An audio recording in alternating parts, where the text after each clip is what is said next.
Assalamualaikum warahmatullahi wabarakatuh. Selamat menjalankan ibadah puasa. Ya ayyuhalladzina amanu kutiba alaikumusyamu kama kutiba alal ladzina min qablikum la'allakum tattaqun. Itu ada Kepala Dinas Perpustakaan dan Kearsipan Kota Cilegon, Bapak Haji Dr. Ismatullah Sihabuddin. Selamat pagi, Pak. Pagi. Muslim dan pengetahuan, Muslim dan bahan bacaan itu sejarahnya panjang ya. Ada penemu-penemu Muslim. Hari ini dan masa lalu, apa yang dapat Bapak rumuskan tentang kemampuan umat Muslim dalam merumuskan pengetahuan? Ya, sebagai contoh di Al-Isra itu ya, ada ayat Al-Quran, Bismillahirrahmanirrahim, bahwa dikatakan kita tuh harus belajar dari malam dan siang, ya. Jadi ayatnya inna fi khalqis samawati wal ardi wa ikhtilafil laili wan nahari la ayati li ulil albab. Ya. Jadi inna fi khalqis samawati wal ardi, berarti langit dan bumi ternyata dari malam dan siang. Jadi dari situ aja sudah tumbuh sebuah ilmu pengetahuan bahwa sesungguhnya Allah itu menciptakan itu malam dan siang. Ya, langit dan bumi. Itu kalau kita ditanya mana dulu yang diciptakan? Lah langit dulu, baru bumi. Malam dulu baru siang. Ini sudah dua ilmu pengetahuan, dan di situ punya arti itu hanya untuk orang-orang yang berpikir. Nah, jadi ayat itu tentunya dapat diambil manfaat bahwa satu ayat saja sudah bernilai 4 hal. Ada malam dan siang, ya. Terus langit dan bumi. Sementara langit itu Mana yang terlebih dahulu disebutkan gitu ya. Artinya bumi juga ternyata terdiri dari 7 lapis yang harus menjadi pengetahuan kita. Ternyata ini juga memberi arti bahwa malam itu untuk istirahat, malam itu bisa berarti selimut, ya, siang itu tempat kita untuk berusaha. Ternyata dari situ tumbuh sebuah pemikiran, ya, energi listrik, bagaimana kita harus menyinari suasana malam dengan pelajaran dari bintang-bintang yang berkelap-kelip ribuan bintang. Artinya ini ternyata tumbuh sebuah keinginan manusia ingin mengetahui ada apakah di malam dan siang, ada apakah di langit dan di bumi. Ternyata itu singkat, padat, ternyata sampai hari ini belum tuntas manusia mempelajarinya. Sehingga kalau ada rencana manusia ingin berdomisili di planet Mars misalkan, sampai hari ini baru rencana. Ya, menunjukkan bahwa manusia punya kemungkinan di masa akan datang dengan keilmuannya. Maka ini juga menunjukkan bahwa apa yang terdapat di Al-Quran itu menjadi inspirasi. Nah, apalagi ditambah dengan peristiwa Isra dan Mi'raj. Ya, artinya tambah lengkap nih. Ternyata Rasulullah sudah sampai ke Sidratil Muntaha. Dengan apakah terbangnya, ya, dengan perjalanan siang hari itu dari Masjidil Haram ke Masjidil Aqsa, malamnya dari Masjidil Aqsa ke Sidratul Muntaha. Ini menunjukkan tingkatan-tingkatan sebuah perjalanan, bahwa Rasulullah saat itu juga traveling, melakukan perjalanan ternyata untuk mendapatkan perintah sholat. Artinya ini menunjukkan bahwa dengan literasi, dengan memahami Al-Quran, dengan membaca Al-Quran dan artinya, maka akan semakin kaya pengetahuan dan keimanan, ketakwaan. Itu janji Allah kepada orang yang berzikir, membaca dan memahami Al-Quran secara baiknya. Artinya para Muslim dan pengetahuan yang berkembang dari zaman ke zaman itu tidak terlepas dari koridor Al-Quran dalam pengertian sebagai bagian dari inspirasi dan sebagainya. Dan kita juga membaca banyak kisah yang bahkan bukan seorang Muslim menjadikan Al-Quran sebagai inspirasi. Para ilmuwan hari ini baru menemukan satu lautan yang satunya tawar dan satunya asin. Ada satu lautan yang api dan api di dasar lautan gitu. Yang di 1400 tahun yang lalu orang bertanya-tanya gimana ya api dalam lautan. Ini nyalanya seperti apa. Dan banyak sekali temuan. Walaupun saya meyakini Pak Kadis bahwa Islam tidak perlu divalidasi oleh sains. Sains yang harus melihat bagaimana Al-Quran itu berbicara. Tapi ketika sains berhasil membuktikan, dia tidak memvalidasi apapun. Quran valid. tanpa butuh sains memvalidasinya kan.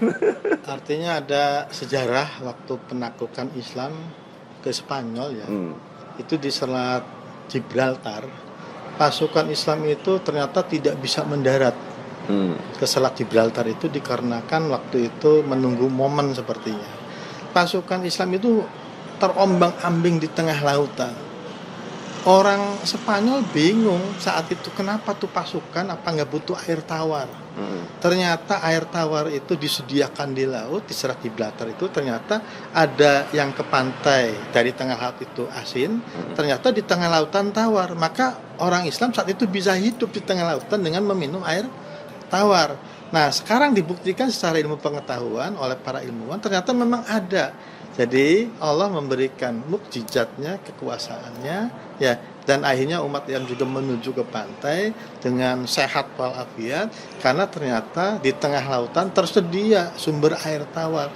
Itu tidak mungkin apabila secara akal kita berpikir bagaimana, karena setelah diilmuwan membuktikan ikan pun dari ikan air laut yang tawar tidak bisa melewati ke yang asin, dan yang asin juga tidak masuk ke yang tawar. Betul. Jadi seakan ada membran yang terselaputi di situ, terselimuti, sehingga ombak tetap bersatu, iramanya mengikuti tiupan angin, tetapi air tawar dan air asin tidak bercampur. Nah, terkait dengan adanya gunung api di bawah laut ternyata tetap menyala. Artinya api itu yang menyalakan yang maha kuasa. Dan api itu padam bukan karena disiram air, tapi Allah yang menghendaki. Allah maha berkehendak kapan hidup kapan mati, tidak ada hambatan. Nah, inilah kedalaman Al-Quran bila kita pelajari, dan literasi kita harus masuk sampai ke Saya situ. waktu di pesantren dulu punya pengalaman. Jadi kiai saya bicara begini, Rois, kalau kamu memasak nasi dan kamu sudah memenuhi syarat rukun memasak nasi, ketika matang siapa yang mematangkannya? Kalau Allah berkata tidak matang, tidak akan matang meski semuanya sudah terpenuhi. Namanya ketika itu saya masih anak kecil ya, sekitaran SMP, lulus SMP. Otak saya berpikir, masa sih sudah semua dipenuhi, kenapa bisa nggak matang ya? Lalu malam-malam saya memaksa, semua sudah terpenuhi, api baik-baik saja, semua baik-baik saja, tidak matang-matang selama 2 jam. Iya. Itu yang menarik ya. Ini artinya kun fayakun terjadi di situ. Iya. Kehendak Allah, artinya irodah ini bukan tidak mungkin, Iya. ya, membuat sesuatu itu Yang tidak melawan sesuai keinginan kelaziman kita. ya. Kira-kira. Nah, tadi kan Pak Kadis yang dibicarakan itu kan wilayahnya sangat tauhid ya, bahwa segala apa yang terjadi irodah Allah tidak ada. Ya. Tapi irodah Allah itu belum tentu ridhonya kan gitu. Iya, itulah yang kita cari. Iya, yang kita cari kan ridho. Kadang Allah irodah Allahnya ada, silakan saja gitu kan. Tapi ternyata Allah tidak ridho, jadi repot. Oke, pesan untuk masyarakat.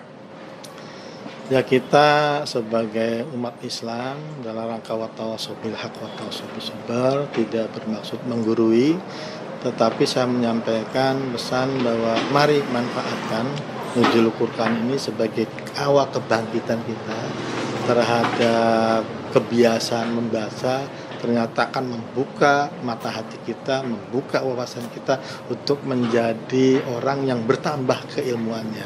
Sehingga jaminan Allah berpuasa ini di bulan suci Ramadan, orang yang berilmu itu tidurnya saja menjadi pahala. Nah, dan apalagi kita orang berpuasa membaca Al-Quran dalam rangka selain memperingati literasi umat Islam di 17 Ramadan, juga menambah keilmuan, maka akan semakin berkah. Sementara janji Allah ya kepada orang yang berpuasa terus tadarusan akan dilipat gandakan ya. Saya perhatikan para ustadz ada yang mengatakan 10 kali, ada yang 70 kali, bukan perkara berkali-kalinya. Yes. Ya, tetapi manfaat yang kita ambil itu akan menjadi luar biasa apabila kita mencari ilmu juga di momen-momen yang tepat ya. Andai saja kita menggunakan momen Ramadan itu untuk menambah keilmuan dalam hal religi kita, iman dan takwa, inilah waktu yang sangat tepat. Sehingga ternyata hari literasi 17 Ramadan bisa meningkatkan iman dan takwa kita.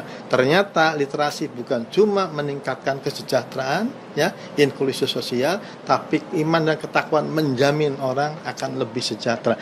Anda ingin sejahtera, ya, Anda ingin masuk surga, maka literasi dimulai sejak sekarang. Selamat menyambut Hari Literasi Islam Sedunia 17 Ramadan bersama Dinas Perpustakaan dan Kearsipan Kota Cilegon, bersama Kepala Dinas Dr. Haji Ismatullah Syahbudin. Kami undur diri, jumpa lagi lain waktu. Ya. Wassalamualaikum warahmatullahi wabarakatuh. Waalaikumsalam warahmatullahi wabarakatuh.